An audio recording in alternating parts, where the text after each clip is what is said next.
So dear students, आज हम लोग रे ऑप्टिक्स के नीट के जितने भी क्वेश्चन है सब सॉल्व करेंगे। And let me tell you that अब जो लास्ट का 1.5 महीना जो भी टाइम है आपके पास एग्ज़ाम के पहले, उसमें आपको सबसे पहले एग्ज़ाम में आए हुए क्वेश्चंस करने चाहिए। बिकॉज तभी आपको आइडिया पड़ेगा कि आपको कौन से क्वेश्चंस पढ़ने चाहिए और कहाँ पे ज़्यादा फोकस करना चाहिए। और मैंने लगभग सारे चैप्टर्स के नीट के जितने भी क्वेश्चंस आए एग्ज़ाम में वो मैंने अपने यूट्यूब चैनल पे डाल दिए, तो आप देख सकते हो, राइट। तो let us start with the very first question. अच्छा, रे ऑप्टिक्स के बारे में और एक बात भी बता देता हूँ। Ray optics plus wave optics दोनों मिला के 4 से 5 क्वेश्चन हर साल एग्जाम में आते हैं। मतलब आप ये मानकर चलना कि एक 16 से लेके 20 मार्क तो सिर्फ आपको ये रे ऑप्टिक्स और वेव ऑप्टिक्स चैप्टर से ही मिलेंगे। तो आपको एकदम अच्छी तरह से ये चैप्टर करना पड़ेगा। और अब स्टार्ट करते हैं। The very first question is a plano convex lens fits exactly into a plano concave lens. Fit होता है मतलब दोनों का रेडियस ऑफ कर्वेचर सेम होगा। Their plane surfaces are parallel to each other if lenses are made up of different materials of refractive indices mu1 and mu2 and r is the radius of curvature, then the focal length of the combination is। मतलब situation कुछ ऐसा है कि एक convex lens है और एक concave lens है, तो कुछ ऑलमोस्ट ऐसे होगा आपका सिचुएशन। ये अगर हम डिपिक्ट करें तो ऐसे। तो इसमें ये जो है कॉन्वेक्स लेंस लेटर से उसका रिफ्रैक्टिव इंडेक्स म्यू1 है और ये जो कॉन्केव लेंस है उसका रिफ्रैक्टिव इंडेक्स म्यू2 है, राइट।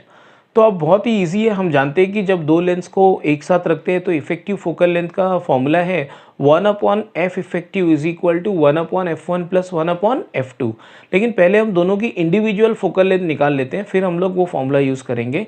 और इंडिविजुअल फोकल लेंथ निकालने के लिए हमारे पास लेंस मेकर्स फार्मूला है, और लेंस मेकर्स फार्मूला है 1/f इज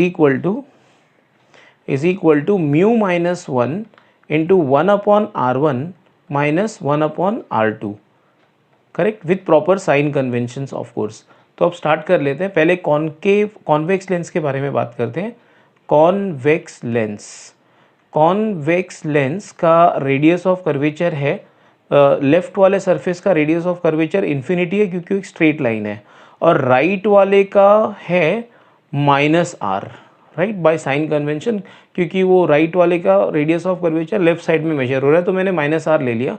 अगर मैं इसमें सब्सटीट्यूट करूँ तो आंसर आएगा 1/f कॉन्वेक्स लेंस, जिसको मैं f1 लिखूंगा, will be equal to μ1 minus 1 divided by capital R, right. अब हम लोग कॉन्केव लेंस के बारे में बात करते हैं। कॉन्केव लेंस, और कॉन्केव लेंस के लिए फॉर द कॉन्केव लेंस उसका लेफ्ट वाला जो सरफेस है उसका रेडियस ऑफ कर्वेचर है माइनस आर, राइट, और उसका सेकेंड वाला राइट वाला सरफेस का इन्फिनिटी है। और फॉर्मूला आएगा अगर हम सब्सटीट्यूट करें तो 1/f2 will be equal to μ2 minus 1/r, और एक माइनस बाहर आएगा यहाँ पे, आप देख लेना सब्सटीट्यूट करके, ऐसे ही आंसर आएगा, करेक्ट। नाउ अब हमको इफेक्टिव फोकल लेंथ निकालना है। हम जानते हैं 1/f effective will be equal to 1/f1 plus 1/f2। तो if you substitute and solve, मेरे ख्याल से 1/r कॉमन आएगा, और 1/r अगर कॉमन लिया तो ब्रैकेट में क्या बचेगा, μ1 माइनस 1 माइनस μ2 प्लस 1। देखो ये माइनस साइन ओपन करेंगे तो इस तरह से आंसर आएगा, ये कैंसिल, तो μ1 माइनस μ2 बाय r। अब f इफेक्टिव चाहिए, तो f effective will be equal to just the reciprocal of this, that is r divided by μ1 minus μ2। So this is our final answer. So let us see the second question. For a normal human eye, the cornea of the eye provides a converging power of 40 diopters and the least converging power of the eye lens behind the cornea is 20 diopters. Using this information, the distance between the retina and the cornea eye lens can be estimated to be. तो let us see how we can solve. First तो let me draw the diagram of eye. अगर मैं आँख की diagram बनाऊँ तो कुछ ऐसा होगा।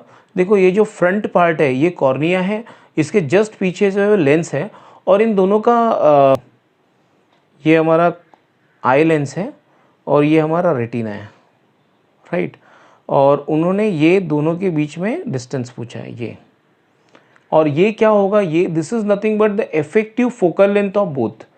एफ इफेक्टिव मतलब कॉर्निया प्लस लेंस दोनों का कंबाइंड फोकल लेंथ का इफेक्ट है ये। तो देखते हैं how we can solve this sum. चलो स्टार्ट करते हैं। बहुत सिंपल सी बात है, देखो पहले मैं P इफेक्टिव निकालूंगा। Power effective will be equal to what, P1 plus P2, P1 plus P2, और डायरेक्टली ऐड हो जाएंगे। There is no tension of this convention and all that because both are convex lenses. तो P1 plus P2 will be 40 dioptre plus 20 dioptre, that is 60 dioptre. तो ये हमारा P effective आ गया। And once we know P effective, we can find F effective. Focal length is nothing but reciprocal of power. तो 1/60 metre, right, SI unit use किया है तो answer भी SI में आएगा।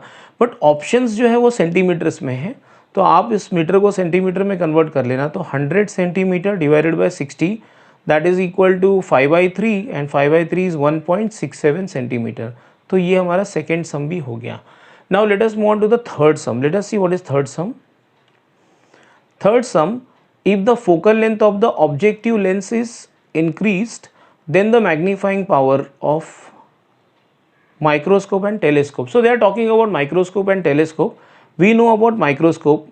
Magnifying power of microscope. Magnifying power of microscope का क्या formula है, देखो L/FO।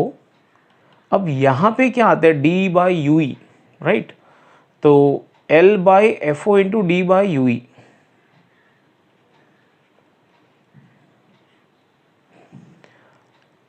तो and magnifying power of a telescope is equal to FO/FE। अब अगर हम लोग इसको बढ़ाएंगे फोकल लेंथ ऑफ ऑब्जेक्टिव को, तो डेफिनेटली ये कम होगा। And if I increase the focal length of objective for a telescope, तो ये भी बढ़ेगा क्योंकि डायरेक्टली प्रोपोर्शनल और यहाँ पे इन्वर्सली प्रोपोर्शनल है। तो इसका डायरेक्ट आंसर है question number MCQ, sorry option number microscope will decrease but telescope will increase, तो fourth, right. Okay, next fourth one, the angle of prism is A, one of its refracting surfaces is silvered, light rays falling at an angle of incidence 2A. So angle of incidence is given to us, angle of incidence is equal to 2A, and return back from the same path after suffering reflection on the silvered surface. मतलब situation अगर मैं draw करूँ तो शायद कुछ ऐसा होगा almost. Let us try to draw the situation. Situation will be like this. So one face of the prism is being silvered, it is like this, and let us say this face is silvered. So what is happening is, you are sending some ray, and the ray, देखो ऐसा कुछ हो रहा है, ऐसे the ray is going like this, and then it is returning back. Returning back means what? It is falling normally on the second surface. Normally मतलब what you can say is R1 is equal to 0, correct? R1 is equal to 0 and we are supposed to find mu. देखो हम लोग जानते हैं mu का formula क्या है, mu on the first refracting surface is equal to sin I by sin, I'm so sorry, ये R2 होगा, सेकेंड सरफेस है। mu is equal to sin I by sin R1। और एक और फॉर्मूला है लेंस का, जो सॉरी प्रिज्म का, A is equal to R1 plus R2। If R2 is equal to 0 then R1 will be equal to A। तो अब यहाँ सब्सटीट्यूट कर लेते हैं कि I हम लोग को दिया हुआ था 2A divided by sign R1, और साइन R1 तो A है तो साइन A, तो this will be equal to 2 sin A cos A by formula, right, divided by sine A। तो साइन A कैंसिल हो जाएंगे, राइट, और फॉर्मूला है म्यू का आंसर आएगा mu is equal to 2 cos A, correct. 5 and the question number 5 is, two identical thin plano convex glass lenses, refractive index 1.5, each having radius of curvature 20 centimetre, are placed, ये placed पढ़ना, placed with their convex surfaces in contact at the centre. The intervening space is filled with oil of refractive index 1.7. The focal length of the combination is. So let us see how we can solve this sum. So it is again a question based on combination of lenses. तो let us solve it. तो मैं diagram draw करा देता हूँ पहले। तो thin plano convex lens, plano convex lens means कुछ ऐसा होगा, देखो plano convex lens is like this. So one is like this and the other one will be like this. They are touching each other. They are identical also. और ये जो space है बीच में, right, ये जो बीच का स्पेस है वहाँ पे ऑयल डाला है जिसका रिफ्रैक्टिव इंडेक्स है 1.7. So basically this system is to be treated as a system of 3 lenses, out of which 2 are concave, 2 are convex. This is a convex, this is convex, and the last one is what? Concave. The middle one is concave. बस आपको वही formula use करना है, 1/f effective is equal to 1/f1 plus 1/f2 plus 1/f3. पहले plano convex lens का देख लेते हैं. See for plano convex lens, for plano convex lens, let me find out the focal length. See, I can write 1/f1, right, will be equal to mu minus 1, that is 1.5 minus 1. देखो मैं वही lens makers formula use कर रहा हूँ, into 1/infinity, क्योंकि ये first वाला देखो ये सरफेस इन्फिनिटी है और सेकेंड वाला का माइनस आर लेंगे, माइनस 1 बाय रेडियस दिया हुआ है 20, राइट. तो मेरे ख्याल से तो आंसर आएगा 1/f1 is equal to what, 1/0.5 by 20, या मैं इसको लिखूँगा 1/40. ठीक है, तो ये मुझे 1/f1 मिल गया. तो एक काम करते, इसके फोकल लेंथ को लिखता हूँ f1, और ये जो कॉन्केव लेंस बना है इसके फोकल लेंथ को f2 लिखता हूँ, और इसको लिखता हूँ f3. तो obviously as a matter of common sense, अगर 1/f1 1/40 है तो 1/f3 भी होगा 1/40 by common sense, right.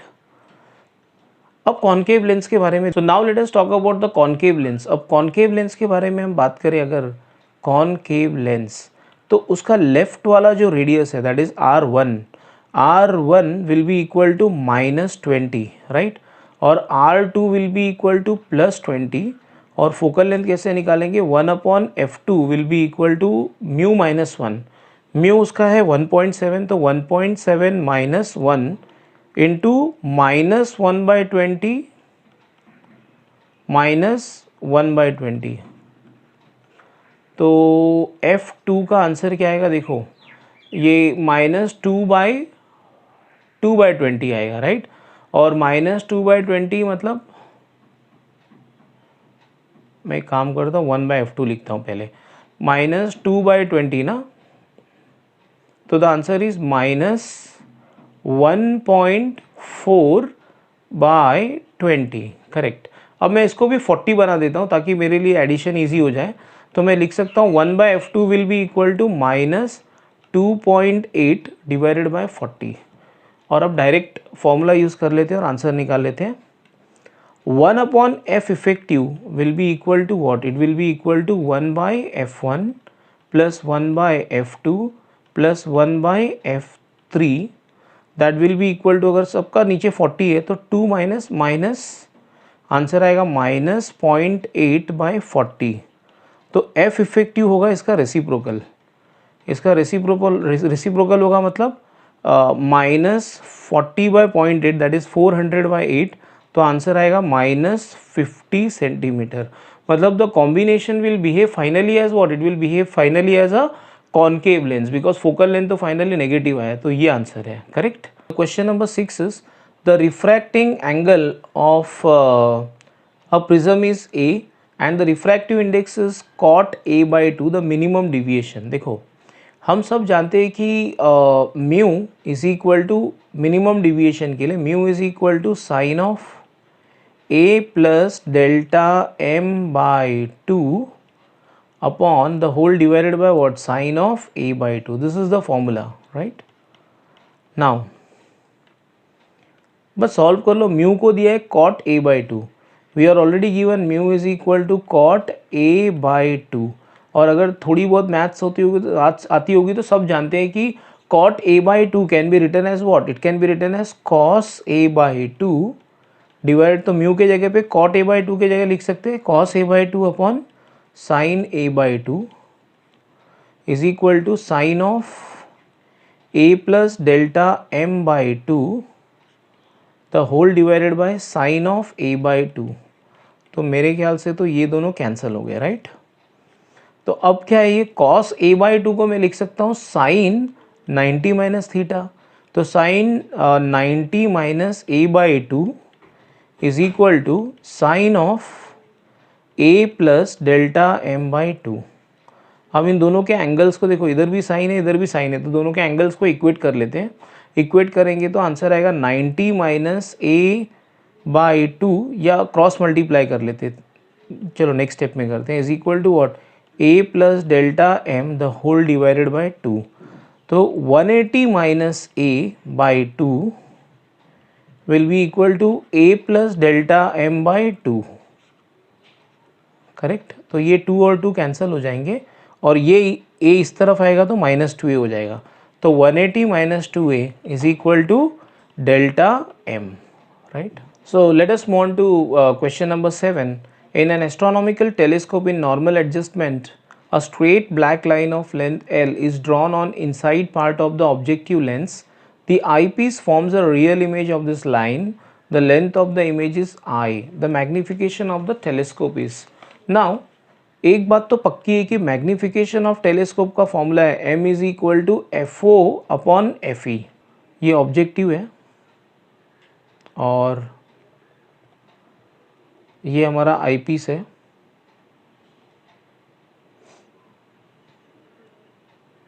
I piece, so this is the objective and this is the eyepiece and they have given. देखो question में क्या दिया है, आपको दिया है कि यहाँ पे वो लोग ने एल लाइन, एल लेंथ का एक एल ड्रॉ किया है, right. And the length of the image is I, the length of the image is I. अब ये आई पीस है और सर ये ऑब्जेक्टिव है, करेक्ट। और ये दोनों के बीच का distance in normal adjustment, this distance is equal to what, ये हम जानते हैं that this distance is equal to F O plus F E.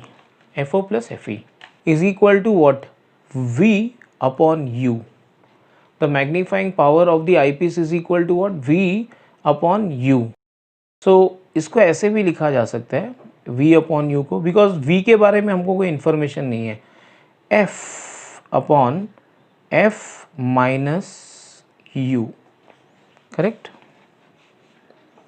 F नहीं, वो तो एक minute, F upon F plus U by using lens equation v upon you को लिखा जा सकता है f upon f plus you. देखो आई पीस के लिए इमेज कौन है, आई पीस के लिए इमेज आई है और ऑब्जेक्ट ये लाइन है, करेक्ट है। तो हम जानते हैं कि height of the image, that is magnifying power of eyepiece को ऐसे भी लिखा जा सकता है I, that is height of the image upon height of the object. मैं आई पीस, सिर्फ आई पीस की बात कर रहा हूँ। देखो तो इन दोनों को इक्वेट कर लेते हैं। मतलब एक फॉर्मूला है मैग्निफिकेशन का आई पीस का v बाई यू, जिसको हम लिख सकते हैं f upon F plus U for a lens. और अगर मिरर होता तो हम क्या लिखते, f upon U minus F. Sign convention डालना पड़ेगा, राइट। तो अब हम क्या करेंगे, इक्वेट कर लेते हैं दोनों को। तो I अपॉन एल का आंसर आएगा, I upon L will be equal to F, ये सब आई पीस का है, एफ ई। तो F E upon F E plus what is the object distance. इसके लिए ऑब्जेक्ट डिस्टेंस क्या है, देखो इसके लिए ऑब्जेक्ट डिस्टेंस है F O plus F E. ये ऑब्जेक्ट है ना, उसके लिए ये एल ऑब्जेक्ट है, तो ऑब्जेक्ट डिस्टेंस होगा F O plus F E, correct है। तो आई बाई एल का आंसर क्या आएगा, F E by minus F O. तो वही, मतलब ये माइनस में ही आता है एक्चुअली। तो फाइनल आंसर क्या आएगा, minus F O by F E. अगर मैंने उल्टा कर लिया तो आंसर आएगा एल बाई आई। और यही तो मुझे ढूंढना था, because magnifying power is nothing but F O upon F E. तो मुझे मिल गया minus F O upon F E is L by I. तो मेरा आंसर है L by I. I hope you understood this sum, right. तो ये आई piece के लिए ये ऑब्जेक्ट था और इमेज के बारे में मुझे पता नहीं है, तो मैंने उसको v बाई यू को डायरेक्टली क्या लिख लिया, F E by F E plus you. और ये ऐसे कैसे होता है, बाई यूजिंग लेंस इक्वेशन। तो आप देख लेना, आपको समझ में आ जाएगी, right. Entries of column 1 with column 2 where m is the magnification produced by the mirror. अब थोड़ा सोचते हैं इसके बारे में। पहले m-2 है, m-2 का मतलब क्या होता है? देखो, मैग्निफिकेशन नेगेटिव मतलब इन्वर्टेड। अब कॉन्वेक्स मिरर के बारे में हम क्या जानते हैं? Convex mirror will always produced what, how, which type of image? Virtual, erect and diminished. तो convex mirror will always produce what? Virtual, erect and diminished image. अब m इक्वल टू -2 मतलब क्या हो गया? m इक्वल टू -2 मतलब magnification ज़्यादा हो गया, बड़ा हो गया, और नेगेटिव हुआ, नेगेटिव भी हुआ, राइट। तो पहली बात तो मैग्निफिकेशन नेगेटिव हुआ मतलब क्या है?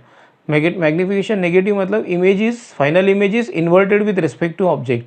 तो इन्वर्टेड इमेज आया, इन्वर्टेड इमेज आया, ओके, मतलब रियल इमेज आया। और दूसरा तो बड़ा कौन कर सकता है ऑब्जेक्ट को? सिर्फ कॉनकेव मिरर। तो ए का आंसर आएगा रियल इमेज और कॉनकेव, क्यू और आर। तो ए का आंसर क्यू और आर, और ऐसा सिर्फ सी ऑप्शन में है, तो आंसर सी है, क्यू और आर, राइट। सो बस पहले ही से आप देख सकते हो और आप आंसर निकाल सकते हो, राइट।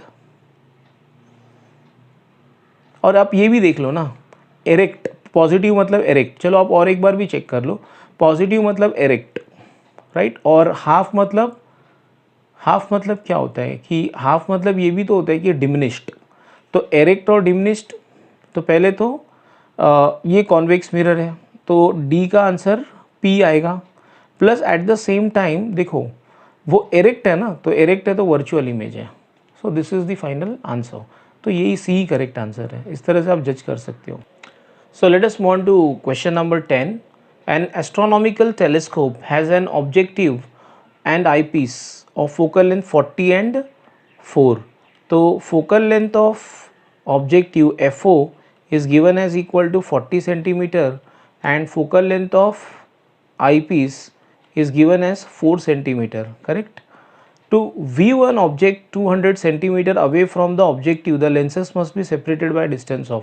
देखो आप इस क्वेश्चन को आप करोगे कैसे?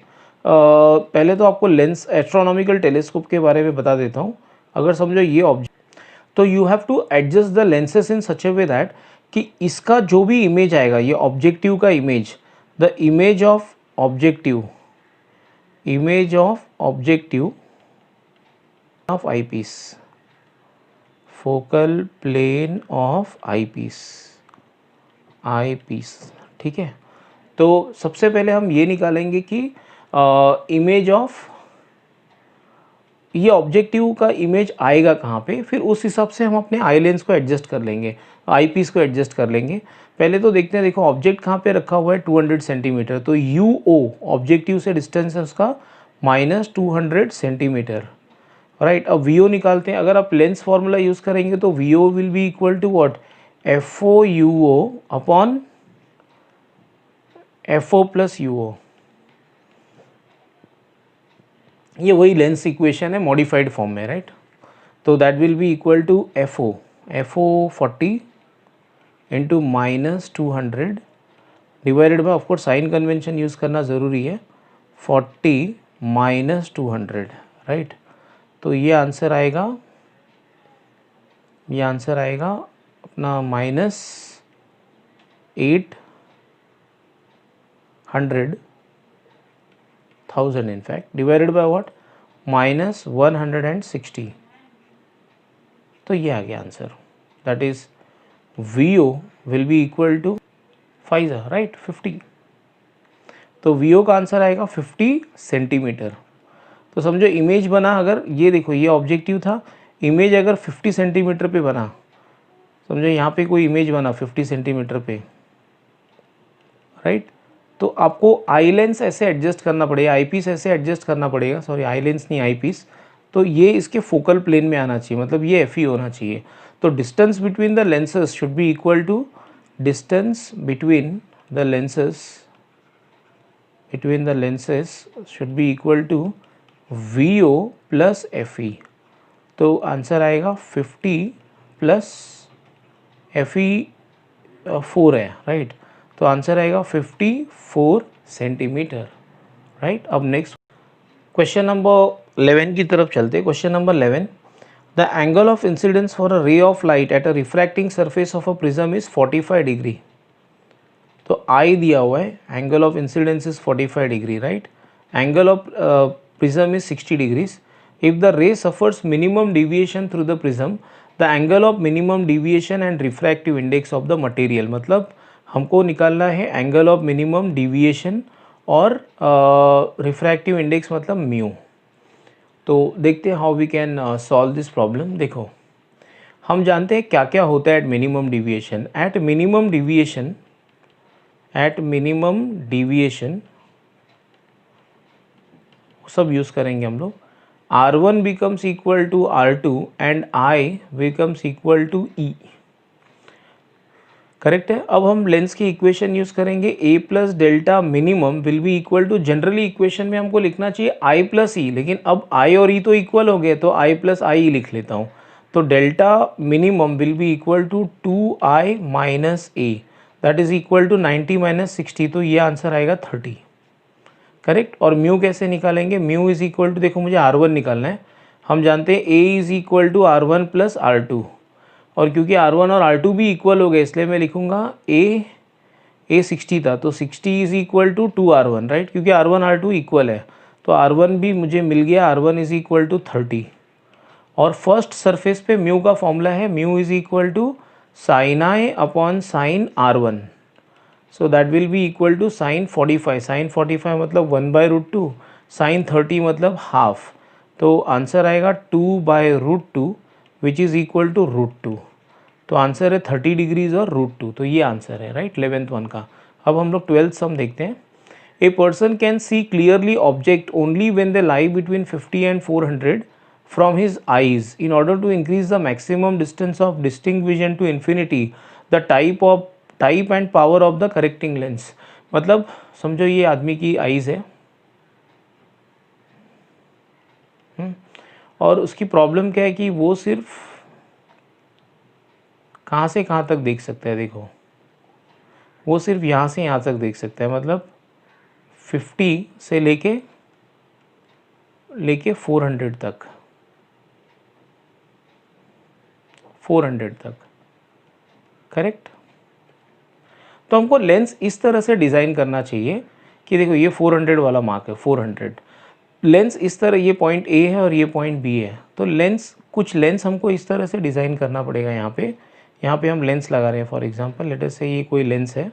Lens should be designed in such a way that when the object is at infinity, तो उसका इमेज है ना 400 के अंदर आना चाहिए, राइट। मतलब जब u होगा इन्फिनिटी तो v होना चाहिए 400 ना, तो I से लेफ्ट में मेजर होगा, तो v will be equal to -400 centimetre. तो बस अब लेंस इक्वेशन यूज़ कर लो, 1/f is equal to 1/v minus 1/u, तो 1/f is equal to -1/400, right, minus 1/इन्फिनिटी तो ज़ीरो हो जाएगा, तो f का आंसर आएगा -400 centimetre, that is equal to, अब इसको SI में कन्वर्ट कर लेते हैं, -4 मीटर। तो पावर हम जानते हैं ना, power is equal to 1/f, that is equal to -0.25 dioptres. क्योंकि पावर नेगेटिव है इसलिए वो लेंस कॉनकेव लेंस है, तो कॉनकेव लेंस है और उसकी पावर है -0. अच्छा ये सही नहीं लिखा है कहीं पे, मैं आपके लिए चेंज कर दूँ, ये कॉनकेव है, कॉनकेव और -0.25 डायोप्टर, राइट। Next,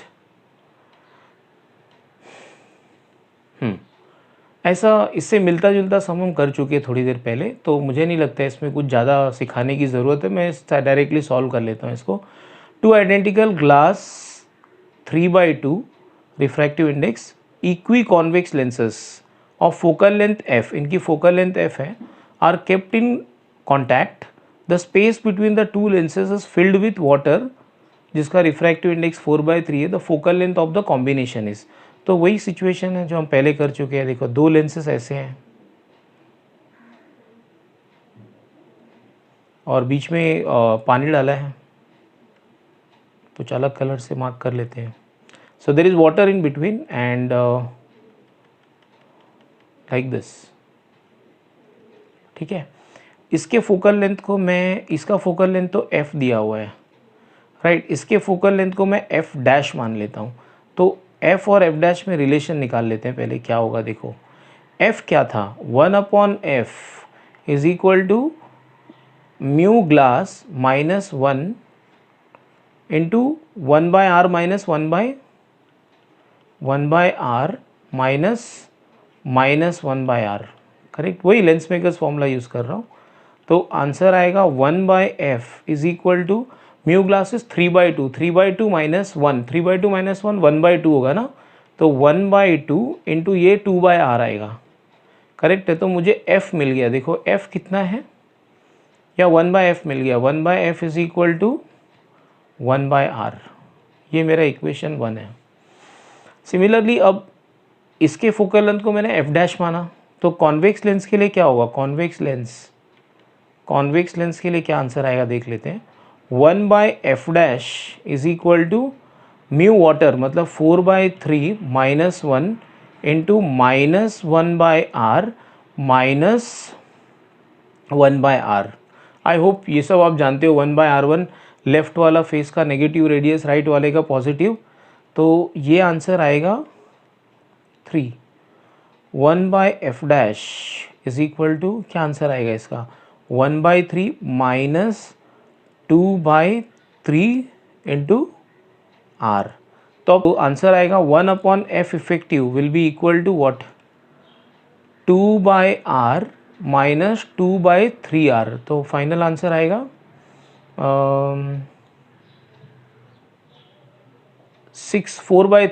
4/3r। तो 1/f effective will be equal to 4/3 और नीचे r। तो f effective will be equal to what, 3r/4। लेकिन r ही तो f है, ये क्या हम लोग ने लिखा है, r ही तो f है। तो f effective will be equal to 3f/4। तो ये आंसर है शायद।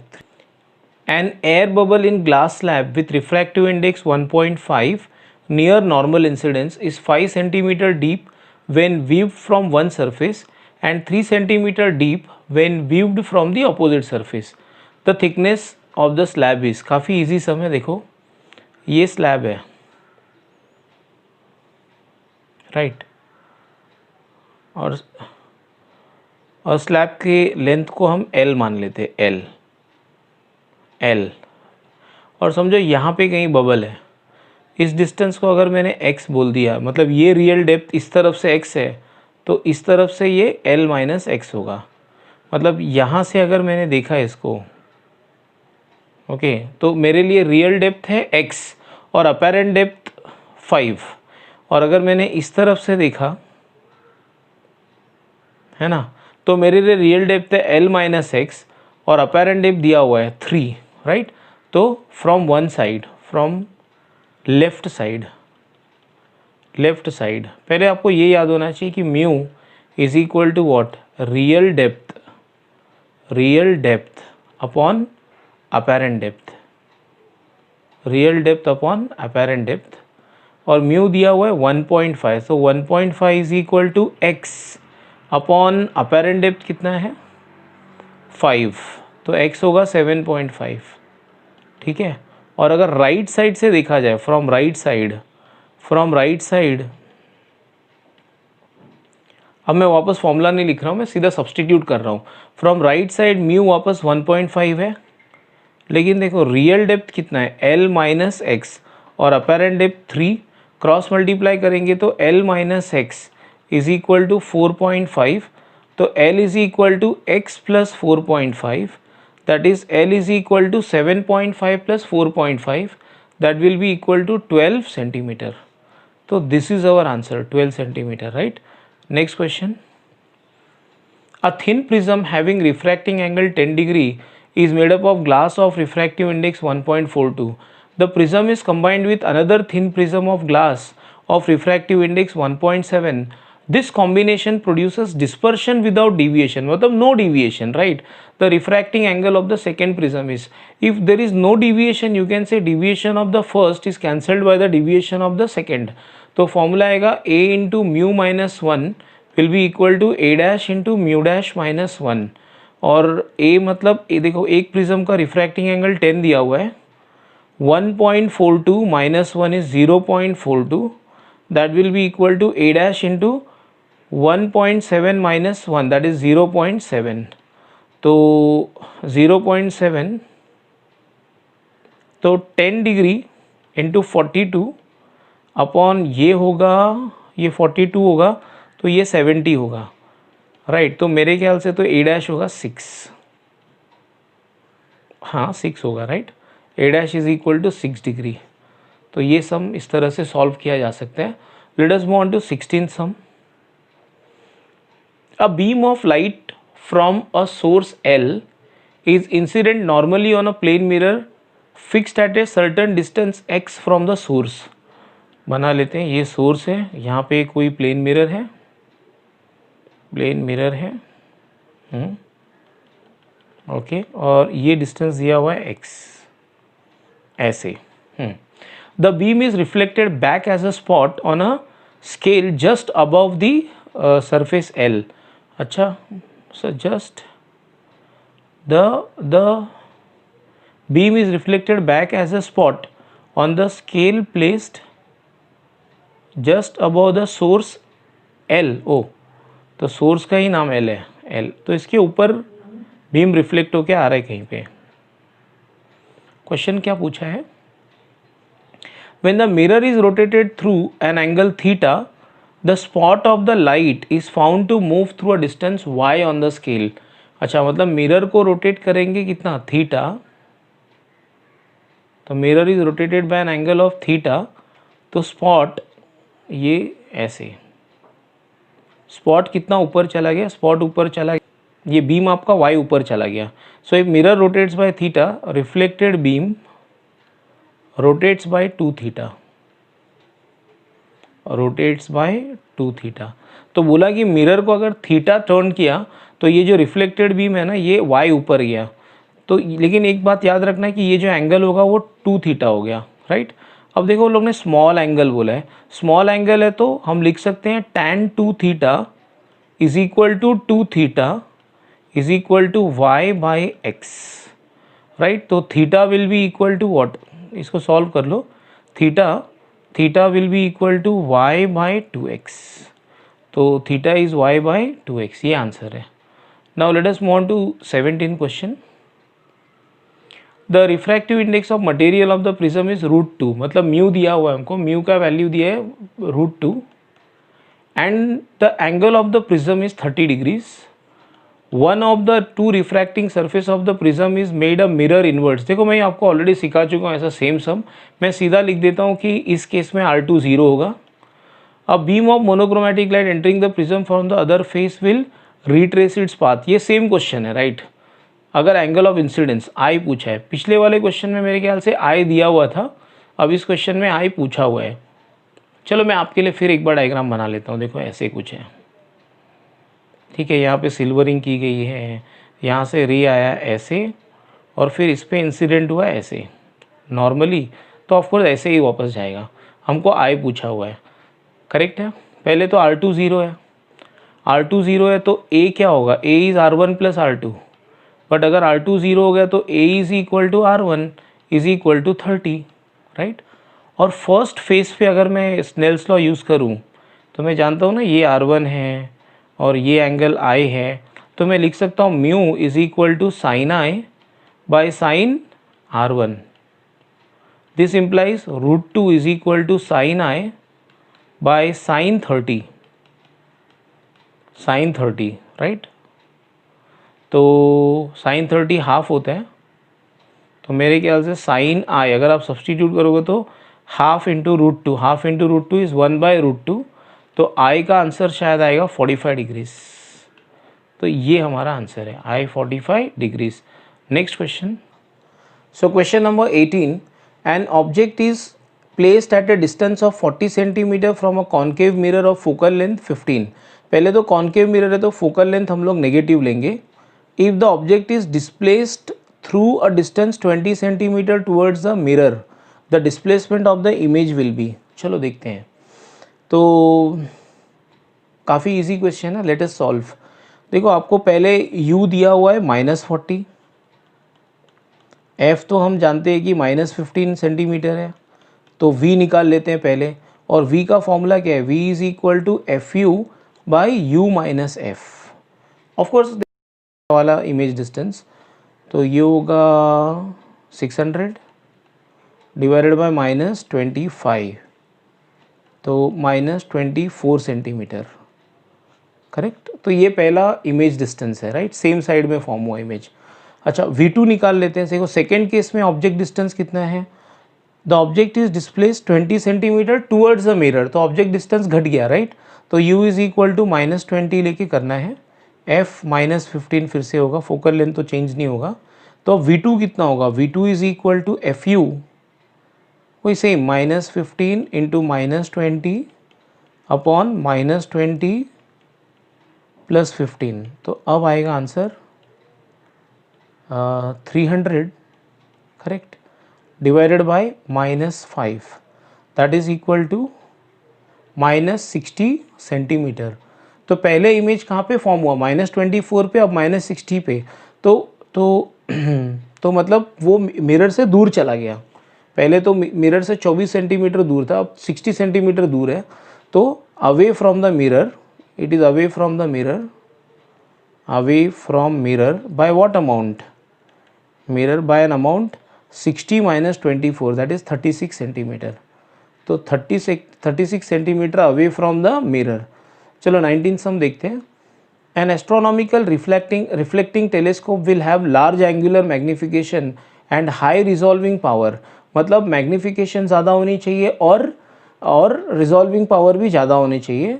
और क्या पूछा है, ऑब्जेक्टिव लेंस के बारे में। देखो angular magnification is equal to F O upon F e, बराबर है ना, एफ ओ अपॉन एफ ई।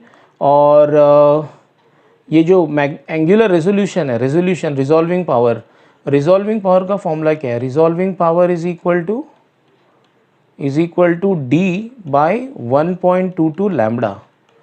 तो ऑब्जेक्टिव लेंस अगर लार्ज डायमीटर का होगा तो रिजॉल्विंग पावर ज़्यादा होगा, और एफ ओ ज़्यादा होगा तो मैग्नीफाइंग एंगुलर मैग्निफिकेशन ज़्यादा होगा। तो एंगुलर मैग्निफिकेशन ज़्यादा होने के लिए फोकल लेंथ ज़्यादा होना चाहिए, और रिजॉल्विंग पावर ज़्यादा होने के लिए डायमीटर ज़्यादा होना चाहिए। तो ऐसा कौन सा ऑप्शन है, large focal length large diameter, ये। Next question 20, which colour has the longest wavelength, red. ये तो बच्चे भी जानते हैं, राइट। 21, अब ये 21 सम देख लेते हैं। Two similar thin equiconvex lengths of focal length f each are kept coaxially in contact with each other such that the focal length of the combination is f1. So when the space between the two lenses is filled with glycerine which has same refractive index as that of glass, then the equivalent focal length is found to be f2, the ratio f1 upon f2। मतलब पहले क्या हुआ, पहले दो lens रखा गया ऐसे, right. तो फोकल लेंथ क्या है, कॉम्बिनेशन का f1, मतलब f इफेक्टिव f1 है, f1। समझो अगर ये f है और ये f है, तो मैं लिख सकता हूँ 1 upon f effective will be equal to what, 1 by f plus 1 by f, दोनों कॉन्वेक्स लेंस है ना।